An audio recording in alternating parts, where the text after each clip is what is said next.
सभी दोस्तन के अस्सलाम वालेकुम या अली मदद खुसूसन साईं तारक साहब के लख मुबारकूं। अर्ज़ा तारक जूने जो इमाम आ ही हुबदार त संदस जो गुलाम। तारक जूने जो इमाम आ ही हुबदार संदस जो गुलाम आ। चवन था शायर गुमनाम आ ही त को वडो शायर नाम आ।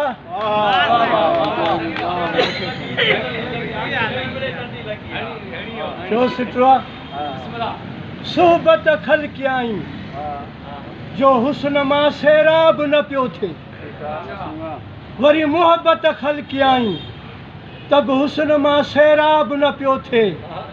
वजहला बणजी अॻियां रखे इश्क खे पोइ मवदत खल कयाई जो हुस्न मां सैराब न पियो थे। जो सिटवा वली थियणो पियुस ही अल्लाह जे इस्मन ते। जो सुठो वली थियणो पियुस जो रास न पियो थे बल्कि पास न पियो थे। वरी जली थियणो पियुस जो रास न पियो थे। वरी जली वरी अना मौला को अंत महबूबी महबूब त खल कयाई उन सां इश्क कीअं करे पोइ अली थियणो पियुस जो रास न पियो थे। अस्सलाम वालेकुम।